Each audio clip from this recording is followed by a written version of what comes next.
नमस्कार दोस्तों, कैसे हैं आप सब लोग। अब देखिए, आज के इस वीडियो में मैं बात करने वाला हूं about the syllabus of the life science SCQP 17 जिसका कोड है। अब जब आप लाइफ साइंस को टारगेट कर रहे होते हो तो एक बात याद रखना, जो भी बच्चा MSc बायोकेमिस्ट्री से करना चाह रहा है या माइक्रोबायोलॉजी से करना चाह रहा है या आपका प्लांट बायोटेक्नोलॉजी से करना चाह रहा है, बॉटनी से करना चाह रहा है, जूलॉजी से करना चाह रहा है, वो लाइफ साइंस के सिलेबस को जब देखता है तो ये बात समझ में आती है कि यार इसमें तो सभी आने वाला है। तो जी हाँ, इसके अंदर सब आने वाला है। अब ध्यान से सुनिएगा मैं क्या बात करने वाला हूँ। लाइफ साइंस के अंदर जो सिलेबस है उसको मैं बहुत ही डीपली डिस्कस करने जा रहा हूँ। अब इस बात को समझ लीजिएगा, ये वीडियो सिर्फ ओवरव्यू होगी। समझ में आई बात। डीपली हम लोग बात करेंगे एक एक टॉपिक के बारे में कि क्या क्या है, बट इतना याद रखिएगा कि इसका अगर आपको डिटेल लेक्चर देखना है तो चैनल को सब्सक्राइब कर दिए, क्योंकि चैनल लेक्चर में सबके ऊपर लेकर के आने वाला हूँ। बायोकेमिस्ट्री, माइक्रोबायोलॉजी, फूड टेक्नोलॉजी के ऊपर नहीं आएगी, ठीक है, लाइफ साइंस के ऊपर। अब देखिए क्या है, टेक्निक्स को सबसे पहले लिखा है इसमें। टेक्निक्स के अंदर हम लोगों को पढ़ना है principles and applications of the chromatography.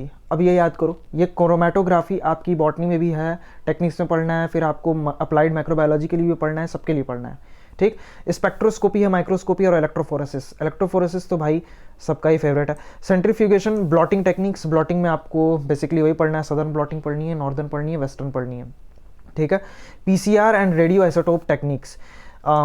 Techniques में ये टॉपिक थोड़ी इंपॉर्टेंट हो जाती हैं। बहुत ही बैलेंस्ड सिलेबस है, इसके अंदर चाहते तो बहुत कुछ डाल सकते थे मगर बहुत कुछ छोड़ दिया इन्होंने, ठीक है। तो उतना ही पढ़ना है जितनी की ज़रूरत है। Chromatin structure and functions, genome organisation के ऊपर बात करना है। ये ऑर्गेनाइजेशन कैसे होता है क्रोमोसोम का, क्रोमोसोम के स्ट्रक्चर को पढ़ना है और अच्छे से पढ़ना है। क्रोमोसोम से रिलेटेड कोई भी बात मत छोड़ना। क्रोमोसोम दिखने में जितना ईजी लगता है, सवाल उतना ही बेहतरीन बन सकता है इससे, जिससे गलत हो सकता है। जो बच्चा अच्छे से लिटरेचर को पढ़ता है, बायोलॉजी वाली, अच्छे से स्टेटमेंट्स को समझ पा रहा है, वो बच्चा सर्सन रीजन टाइप क्वेश्चन को बहुत अच्छे से सॉल्व कर सकता है। समझ में आई बात। इन प्रोकैरियोट्स एंड यूकैरियोट्स कैसे डिस्ट्रीब्यूशन होता है लेक्चर में मैं खैर बताऊंगा। क्रोमेटिन की टाइप, फिर centromere, then is your telomere and concept of a gene. Concept of gene इसमें लिखने की क्या ज़रूरत है। देखिए, जीन से ही हम लोगों की मॉलिक्यूलर बायोलॉजी की शुरुआत होती है।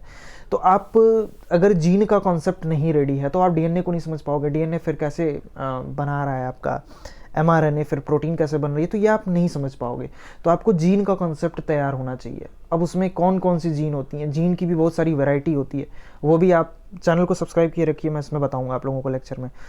बायोकेमिस्ट्री में आपको स्ट्रक्चर और फंक्शन पढ़ने हैं प्रोटीन की, बहुत ही इंपॉर्टेंट भाई, बहुत ही इंपॉर्टेंट। इसमें नाम नहीं लिखा गया है, लेकिन अब प्रोटीन के अंदर जिस हद तक जा सकते हो उस हद तक जा करके पढ़ना, ठीक है। इसमें कुछ भी रामचंद्रन प्लॉट से ही रैंडमली उठा करके पूछ दिया गया। बायोकेमिस्ट्री में तो रामचंद्रन प्लॉट से सवाल आ चुके हैं।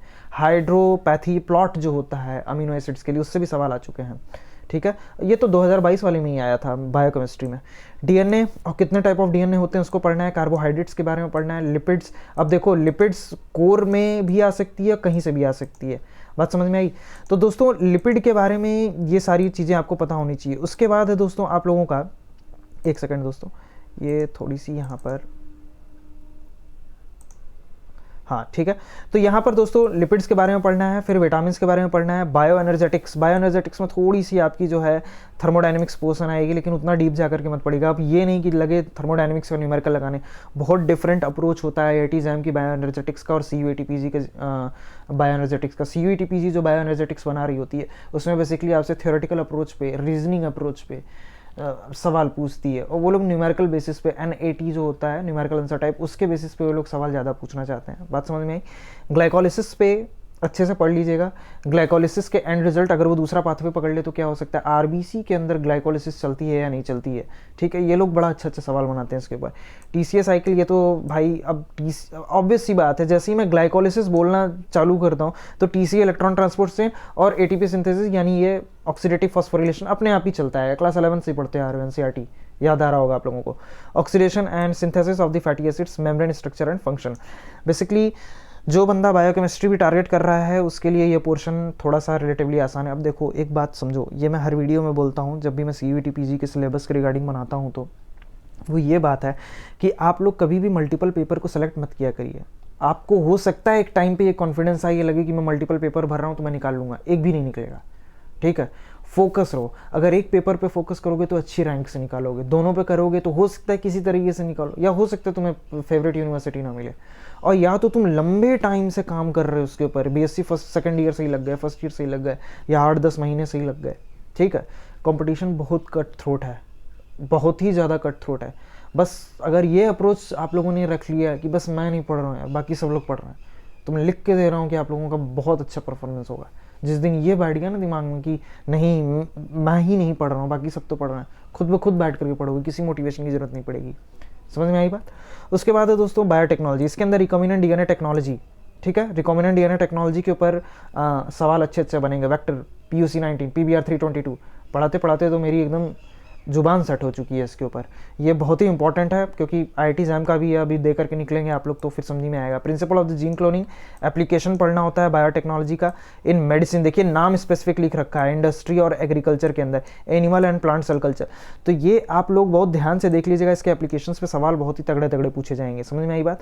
माइक्रोबायोलॉजी में क्या आने वाला है? Diversity of microbes. देखो हिस्ट्री इतिहास भूगोल मत पढ़ने बैठ जाना, इसमें माइक्रोबायोलॉजी में नहीं आने वाला है, सिर्फ डाइवर्सिटी आएगी।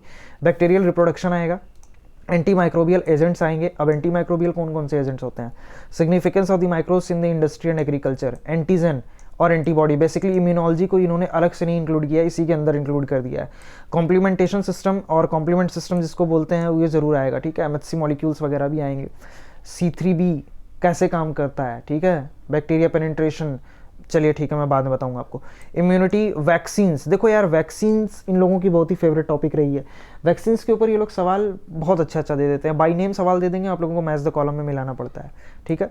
Plant viruses, animal viruses and is your animal environmental microbiology. Environmental microbiology में जो साइकिल आप पढ़ रहे होते हो वो माइक्रोब से रिलेटेड होनी चाहिए। सल्फर साइकिल, ठीक है, उसमें बैक्टीरिया का क्या रोल है? कुछ रोल है। सल्फर बैक्टीरिया जो साइकिल इस्तेमाल करती है उससे भी सवाल आएगा, इसी इन्वायरमेंटल माइक्रोबायोलॉजी में इंक्लूड कर लेना। क्योंकि रीज़न ये है कि आप इसको ढूंढते फिरोगे, फिर कहाँ किस में इंक्लूड करूँ, ये कहाँ पढ़ना था, ये कहाँ से आ गया, आया यहीं से रहता है। ये लोग किए क्या है, मैं इससे समझाना क्या चाह रहा हूँ, मैं सिलेबस रीड नहीं कर रहा हूँ, मैं सिलेबस समझा रहा हूँ। सिलेबस समझाने का ये मतलब है कि इन्वायरमेंटल माइक्रोबायोलॉजी जो है उसमें आप ओवरव्यू लिख करके दे दिया गया है सिलेबस में, अंदर क्या आना है इसका तो पैटर्न अभी तक किसी ने बताया ही नहीं, ठीक है। वो पेपर एनालिसिस से ही पता चलेगा, और पेपर तो CUET 2 ही साल से ले रहा है, बहुत ज़्यादा साल तो हुए नहीं, ठीक है। NTA के द्वारा मॉलिक्यूलर जेनेटिक्स, इसके अंदर प्रिंसिपल ऑफ इनहेरिटेंस, लिंकेज आता है, क्रॉसिंग ओवर आता है, क्रोमोसोमल एब्रेशंस, जो आपने BSc में पढ़ रखा है, बस उसको थोड़ा सा अप्रोच क्लियर कर लेना, हो जाएगा। ट्रांसक्रिप्शन, ट्रांसलेशन, ये सब में ही आना है। पॉपुलेशन जेनेटिक्स, इसका तो मैं कॉमन वीडियो बनाऊंगा सबके लिए, क्योंकि ये सब में ही पूछेगा। प्लांट साइंस में आपका देखिए, अब जो लोग बॉटनी भरे हैं वो लोग बड़े खुश हो जाएंगे यहाँ पे। आर्चिगोनियट्स में आपका ब्रायोफाइट्स आ गया, फिर टेरिडोफाइट्स, जिम्नोस्पर्म्स आ गया। Then is your angiosperm. Angiosperm को बहुत ज़्यादा डिटेल ले जा करके मत पढ़ना, ठीक है, बहुत कुछ पढ़ने को मिल जाएगा। इंपॉर्टेंट फैमिलीज पढ़ लेना और एनाटॉमी थोड़ी सी पढ़ लेना। वस्कुलर, ओके बोलने की जरूरत ही नहीं थी, वस्कुलर सिस्टम लिख दिया इन्होंने, vascular system in plant. Economic importance जरूर पढ़ लीजिएगा, ठीक है, क्योंकि ये लोग डायरेक्टली साइंटिफिक नेम से क्वेश्चन दागेंगे और फिर कंफ्यूजन हो जाएगी, ठीक है। फोटोसिंथेसिस में लाइट एंड डार्क रिएक्शन अच्छे से पढ़ लेना, फोटोसिंथेसिस होती कैसे है, ठीक है, ये भी पढ़ लेना। Photoperiodism and is vernalization, biogeochemical, देखिए मैं नाम ले ही रहा था और फिर यहाँ पे आ गया। बायोजियोकेमिकल साइकिल्स में सारी साइकिल आपकी, कार्बन साइकिल, नाइट्रोजन साइकिल, फिर उसके बाद फॉस्फोरस साइकिल, सल्फर साइकिल, इस सारी साइकिल्स को डिटेल में देख लेना, क्योंकि इन्होंने सिर्फ बायोजियोकेमिकल साइकिल लिख दी है भाई, सिर्फ बायोजियोकेमिकल साइकिल, दे तो कुछ भी सकते हैं ये लोग, ठीक है। इन सारे जितने भी नाम लिए आप लोगों को मैंने। एनिमल साइंस में क्या आएगा, अब इस चीज़ को बहुत ही ध्यान से सुन लीजिएगा, ठीक है। एंडोक्राइनोलॉजी, देखिए मैं एंडोक्राइनोलॉजी से इसलिए स्टार्ट कर रहा हूँ क्योंकि यहाँ से जो है आपकी जो फिजियोलॉजी वाला पोर्शन है इसके अंदर है, ठीक है, इंपॉर्टेंट फिजियोलॉजी का पोर्शन, क्योंकि इसके बाद मैं आपको नर्व इम्पल्स ट्रांसमिशन और different system of the humans जो फिजियोलॉजी है उसको भी डिस्कस करूंगा। देखिए एंडोक्राइनोलॉजी में आप लोग इन डेप्थ जा करके मत पढ़िएगा, ठीक है। करते क्या है ये लोग कि बेसिक से ही उठा करके पूछ देते हैं, और जब बेसिक से उठा करके पूछते हैं तो ये लगता है कि यार मुझे इन डेप्थ पढ़ लेना चाहिए था, मैंने पढ़ा ही नहीं। ये बेसिकली कोर उठा करके पूछ देते हैं, ठीक है। अब सपोज करिए आप लोगों ने सबका हार्मोन पढ़ लिया, अब ये लोग पूछ दिए कि हार्ट से रिलीज होने वाले हार्मोन का नाम बताइए, तो इसमें उनकी कहाँ गलती थी, उन्होंने तो बेसिक ही उठा के पढ़ा। तुम्हें ये लग गया था कि यार हार्ट कैसे प्रोड्यूस कर सकता है हार्मोन, ठीक है। तो ये ऐसा है नहीं, इन जनरल अप्रोच आप लोग ऐसा नहीं सोचेंगे। मैं एक एग्जांपल दे रहा हूँ कि ये होता है बेसिक का तरीका। ये कभी कभी हम लोग इसको ये सोच के छोड़ देते हैं कि नहीं ये इस पर्सपेक्टिव से नहीं होगा, पेज देख करके छोड़ देते हैं, रीड नहीं कर पाते हैं लास्ट मोमेंट पे, वहाँ पे गलती हो जाती है, ठीक है। उसके बाद एपोप्टोसिस पे मैंने वीडियो भी बनाई है, आप चाहें तो देख सकते हैं। कैंसर तो मेरी मोस्ट अवेटेड टॉपिक है, इस पर तो मैं बहुत अच्छे से लेक्चर बनाऊंगा। Inherited disease, animal cell culture बहुत ध्यान से पढ़िएगा। एनिमल सेल कल्चर बहुत ही ज़्यादा इंपॉर्टेंट है। अगर आप प्लांट बायोटेक्नोलॉजी पढ़ रहे होते तो उसमें मैं बताता सेल कल्चरिंग से बहुत सारे सवाल आने वाले थे प्लांट से रिलेटेड, बट यहाँ पे एनिमल सेल कल्चर बहुत ही ज़्यादा इंपॉर्टेंट हो जाता है। रीज़न मैं आपको बताता हूँ।